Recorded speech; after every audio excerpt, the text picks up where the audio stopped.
La sélection haïtienne de football s'apprête à vivre un mois de mars décisif dans sa préparation pour la Coupe du Monde FIFA 2026.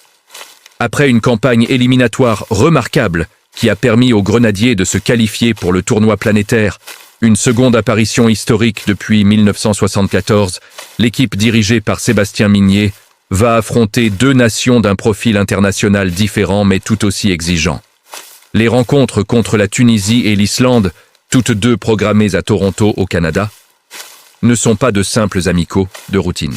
Elles représentent une étape stratégique et un test de haut niveau permettant d'évaluer non seulement l'état de forme de l'équipe haïtienne, mais aussi sa capacité à s'adapter à des styles de jeu variés dans la perspective de la phase finale de la Coupe du Monde 2026. Le premier de ces deux matchs se jouera le 28 mars 2026 face à la Tunisie au BMO Field de Toronto. Cette rencontre s'inscrit dans le programme de préparation des Aigles de Carthage qui ont prévu plusieurs confrontations amicales avant le mondial, afin de peaufiner leur tactique sous la direction de leur nouveau sélectionneur. La Tunisie a en effet planifié une série de tests comprenant des matchs contre Haïti et le Canada, suivis ultérieurement d'affiches contre l'Autriche et la Belgique. Ces confrontations serviront à mesurer l'état de préparation des Tunisiens avant d'affronter des adversaires d'un niveau élevé dans leur groupe du mondial. 3 jours plus tard, le 31 mars 2026, Haïti défiera l'Islande, autre nation réputée pour sa discipline physique et sa résistance tactique. L'équipe islandaise, bien qu'elle n'ait pas réussi à se qualifier pour la Coupe du Monde en passant par les éliminatoires européens, reste une sélection solide, organisée et capable de poser des problèmes à des adversaires techniquement capables. Pour Haïti, ces deux matchs sont porteurs d'une double signification. D'une part, ils représentent une progression naturelle dans l'agenda de préparation d'une équipe qui doit se mesurer à des styles très différents avant d'aborder les joutes mondiales. D'autre part, ils constituent de véritables opportunités pour prouver que la sélection haïtienne ne se contente plus de participer, mais qu'elle peut rivaliser, imposer son jeu et même gagner ses confrontations internationales de prestige.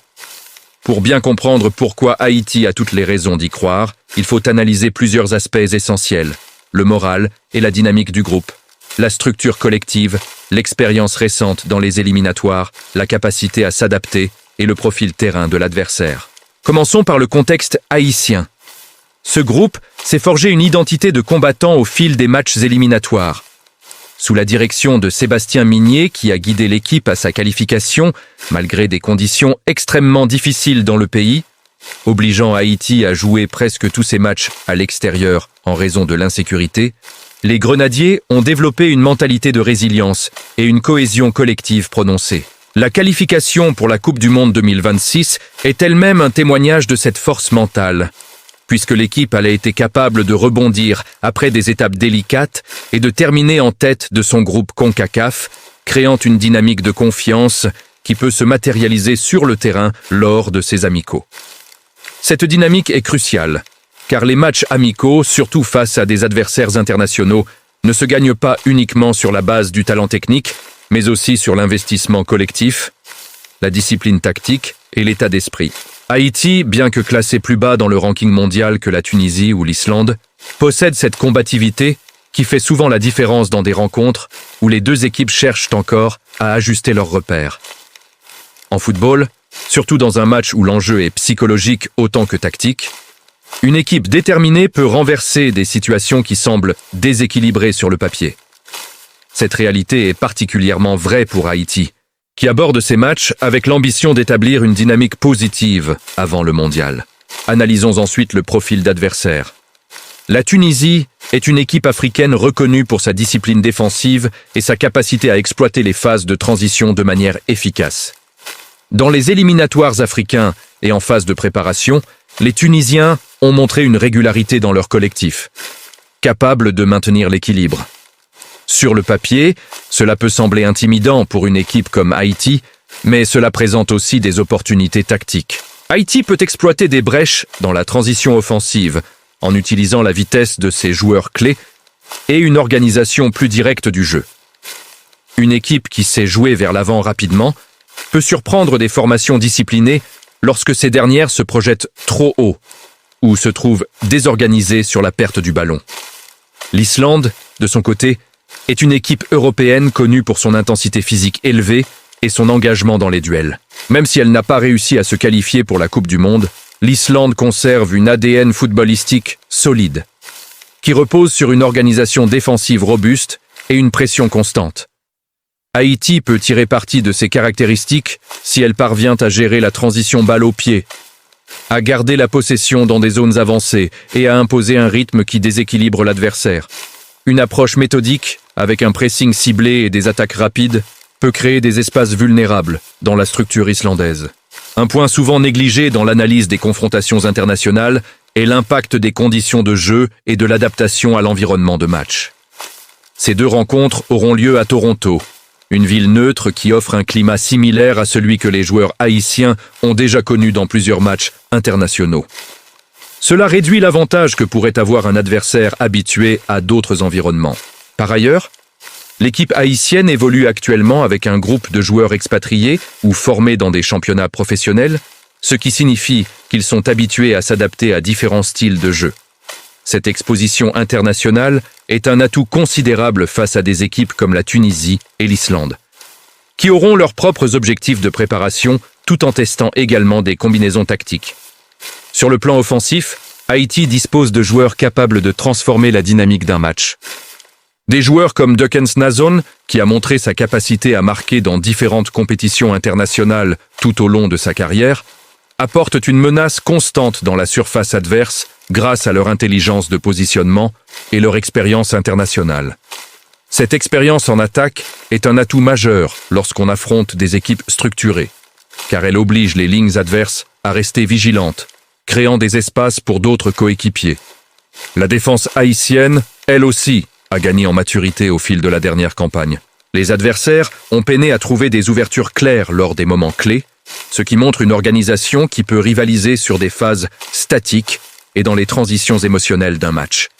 Cela signifie qu'en contrôlant mieux les duels défensifs et en restant discipliné, Haïti peut limiter l'impact des attaques disciplinées de la Tunisie et de l'Islande. Un autre élément central, l'état d'esprit du groupe. Après avoir vécu une campagne qualificative remplie de défis, la sélection haïtienne marche avec une cohésion rare et une confiance collective qui dépasse la somme des talents individuels. Cette mentalité, forgée dans l'adversité, peut faire basculer un match équilibré.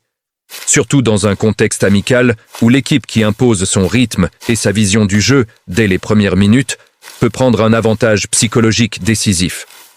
Au-delà des aspects purement tactiques et physiques, il y a aussi une dimension émotionnelle. Ces matchs amicaux sont les premiers affrontements internationaux de haut niveau pour Haïti depuis sa qualification historique. Les joueurs savent que ces rencontres sont scrutées par des observateurs, des clubs et des médias internationaux. Cette visibilité peut être transformée en énergie positive, poussant les grenadiers à se dépasser pour montrer qu'ils n'ont pas seulement mérité leur place au mondial, mais qu'ils sont capables de rivaliser avec des nations de différents continents. Si la partie 1 a permis de poser le cadre informationnel contextuel et psychologique autour de ces deux rencontres amicales de mars 2026, la partie 2 va entrer au cœur du jeu, là où tout se décide. Le terrain. Car au-delà des noms, des classements FIFA et des réputations, un match de football se gagne par des choix tactiques, une lecture intelligente des forces et faiblesses adverses, une gestion émotionnelle maîtrisée et une exploitation maximale des moments clés. Et sur tous ces plans, Haïti dispose aujourd'hui d'arguments solides, concrets et mesurables pour prétendre à la victoire face à la Tunisie et à l'Islande. Commençons par un principe fondamental. Les matchs amicaux internationaux, surtout à quelques mois d'une Coupe du Monde, ne sont jamais neutres. Les grandes nations les utilisent souvent pour tester des systèmes, observer des profils, faire tourner l'effectif, expérimenter des associations. À l'inverse, une sélection comme Haïti, qualifiée avec mérite, mais encore sous-estimée à l'échelle mondiale, aborde ces matchs avec une fin de confirmation. Cette différence d'intention est capitale. Une équipe qui cherche à prouver quelque chose joue souvent avec plus d'intensité, plus de concentration et plus de cohérence qu'une équipe qui cherche à ajuster. Face à la Tunisie, Haïti peut s'appuyer sur une lecture tactique claire. Le jeu tunisien repose historiquement sur une organisation défensive compacte, un bloc médian discipliné et des transitions rapides vers l'avant. Cette approche fonctionne très bien face à des équipes qui cherchent à monopoliser le ballon sans verticalité. Mais elle devient vulnérable face à des adversaires capables de changer de rythme rapidement, de casser les lignes par la vitesse et de provoquer des situations de déséquilibre dans les couloirs. Haïti possède précisément ce profil. Les Grenadiers ne sont pas une équipe de possession stérile. Ils sont une équipe de projection, de percussion, de jeu direct intelligent. Dans cette configuration, la clé pour Haïti sera d'imposer un pressing sélectif et non constant. Inutile de presser haut pendant 90 minutes. L'objectif sera de couper les circuits de relance tunisiens, d'orienter le jeu vers les zones latérales, puis de déclencher des phases de pressing coordonnées. Ce type de pressing, bien exécuté, force l'adversaire à jouer long, ce qui réduit son efficacité technique et expose sa ligne défensive à des ballons de transition mal contrôlés. Haïti a montré dans ses précédents matchs internationaux qu'elle est capable de lire ses moments et d'en tirer profit. Sur le plan offensif, la Tunisie peut être mise en difficulté par des appels croisés et des attaques rapides dans le dos des latéraux. Les défenseurs tunisiens sont solides dans le duel frontal, mais moins à l'aise lorsqu'ils doivent gérer des changements de direction rapides et des courses diagonales. En exploitant ces zones, Haïti peut créer des occasions franches, même avec un volume de possession inférieur. Le football moderne a prouvé à maintes reprises que la possession n'est pas synonyme de domination si elle n'est pas accompagnée de verticalité et de précision. Contre l'Islande, l'approche sera différente, mais tout aussi favorable à Haïti. L'équipe islandaise est connue pour son engagement physique, son jeu aérien et son organisation collective rigoureuse. Cependant, ce style repose énormément sur l'intensité et la discipline. Or, dans un match amical, cette intensité est souvent moins constante, surtout lorsque l'équipe teste de nouveaux joueurs ou de nouvelles associations. Haïti peut exploiter ces moments de relâchement par un jeu rapide au sol, des combinaisons courtes et une circulation fluide du ballon dans les zones intermédiaires. L'un des points faibles historiques de l'Islande réside dans sa difficulté à défendre sur de longues séquences de pressing adverse. Lorsque l'adversaire impose un rythme élevé et multiplie les courses sans ballon, les lignes islandaises ont tendance à s'étirer, laissant apparaître des espaces exploitables entre le milieu et la défense. Haïti, avec son profil athlétique et sa capacité à enchaîner les efforts, peut maintenir une pression constante et user physiquement l'adversaire au fil du match. Un autre facteur clé est la gestion des coups de pied arrêtés. Trop souvent considéré comme un détail, il représente pourtant une part importante des buts marqués dans le football international. Haïti a progressé dans ce domaine, tant offensivement que défensivement. Face à des équipes comme la Tunisie et l'Islande, réputées pour leur impact physique, la discipline et le placement sur ces phases seront essentiels. Mais Haïti peut aussi y trouver une opportunité. Un coup franc bien exécuté, un corner travaillé, une seconde balle exploitée rapidement peuvent suffire à faire basculer un match équilibré. Sur le plan mental, Haïti arrive avec un avantage souvent sous-estimé: l'absence de complexe. Cette génération de joueurs a grandi en affrontant des adversaires réputés, en jouant à l'extérieur, en évoluant dans des contextes difficiles. Ils ne découvrent plus le haut niveau, ils y appartiennent. Cette confiance, combinée à une préparation structurée, peut faire la différence face à des équipes qui, inconsciemment, pourraient sous-estimer Haïti ou aborder ces matchs avec une concentration moindre. Il faut également considérer l'aspect collectif. Contrairement à certaines sélections où les individualités prennent parfois le pas sur le collectif, Haïti fonctionne comme un bloc. Les joueurs se connaissent, comprennent les consignes, respectent les rôles. Cette cohésion est un atout majeur dans un match amical, où les automatismes sont souvent plus importants que les individualités. Une équipe soudée, qui se projette ensemble et défend ensemble, peut neutraliser des talents individuels supérieurs sur le papier. L'environnement du match joue aussi un rôle non négligeable. Jouer à Toronto, devant une diaspora haïtienne nombreuse et passionnée, peut transformer ces rencontres en quasi-match à domicile. Le soutien du public, même dans un contexte amical, influence l'intensité, la motivation et la confiance des joueurs. Pour Haïti, chaque chant, chaque encouragement, chaque drapeau dans les tribunes est un rappel que ces matchs dépassent le simple cadre de la préparation. Ils portent une dimension symbolique forte. Enfin, il faut parler de la projection vers la Coupe du Monde 2026. Ces matchs sont une répétition générale. Gagner contre la Tunisie ou l'Islande enverrait un message clair au monde du football. Haïti n'est pas un invité, mais un concurrent. Même un match nul maîtrisé, avec une prestation solide, renforcerait la crédibilité de l'équipe. Mais une victoire, surtout si elle est construite avec intelligence et discipline, aurait un impact psychologique énorme, tant pour les joueurs que pour les futurs adversaires du mondial. En résumé, Haïti peut gagner ses matchs amicaux parce qu'elle réunit plusieurs facteurs essentiels. Une dynamique positive, une organisation collective solide, une capacité d'adaptation tactique, une intensité physique compétitive, une confiance mentale forgée dans l'adversité et une motivation supérieure à celle de ses adversaires. Le football ne se joue pas uniquement sur les palmarès passés, mais sur l'instant présent, l'engagement et la lucidité dans les moments clés.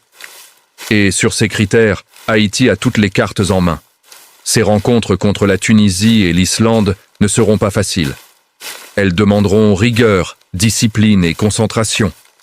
Mais elles sont loin d'être perdues d'avance. Au contraire, elles représentent une opportunité rare pour Haïti d'affirmer sa progression, de consolider son identité et d'envoyer un signal fort avant la Coupe du Monde 2026. Les Grenadiers n'entreront pas sur le terrain pour apprendre. Ils y entreront pour compétir, pour résister et surtout pour gagner.